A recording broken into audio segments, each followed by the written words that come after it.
Mga kapuso, pinawalang bisa po ng tanggapan ng Solicitor General ang piyansa ng mga pinalayang consultant ng National Democratic Front of the Philippines. Umalma naman dito ang NDFP. Nakatutok si Rafi Tima. Tuluyan ang pinakakansela ng Office of the Solicitor General ang piyansa ng mga pinalayang NDF consultants. Ibig sabihin, aarestuin na silang muli alinsunod sa utos ni Pangulong Rodrigo Duterte. Pero hindi raw ang kinansilang Joint Agreement on Safety and Immunity Guarantees o JASIG ang basihan ng pagpaparesto kundi ang kondisyon ng korte nang sila ay palayain. Nakasaad kasing pinapayagan lang sila magpiyansa para dumalo sa peace talk sa Norway. At oras na matapos ang usapang pangkapayapaan o makansela ito, otomatikong makakansela rin ang kanilang piyansa.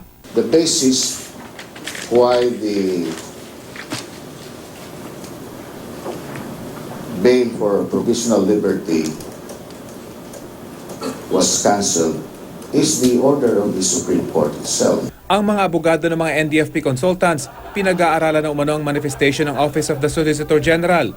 Pero hindi umano ito isang simpleng usapin ng legalidad. Huwag naman pa daos-daos na agad-agad na aksyonan. Bigyan ng sapat na panahon para makapag-isip ang mga magkabilang partido, lumamig ang mga ulo, mapaliwanagan po ano yung dapat ipaliwanag. So, yun ang aming panawagan sana. 19 na NDF consultants ang nakapagpiyansa at pansamantalang pinalaya ilang araw bago magsimula ang unang round ng peace talk sa Oslo, Norway, kasama ang mag-asawang Benito at Wilma Tiamzon. Karamihan sa kanila na ilabas on the basis of a court order.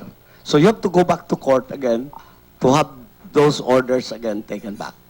Pero hindi pa rin naman daw sila sumusuko, lalo pat ang Pangulo na mismo ang nagsabi na bubuhayin niya ang usapan pag may mabigat na dahilan. Marami na umunong napagkasunduan ng pamahalaan at mga rebeldeng komunista sa tatlong formal talks sa nakaraang 6 na buwan. I think merong darating ang chance niyan at sa tamang panahon at sa tamang reason. Rafi Tima, Nakatutok, 24 Oras.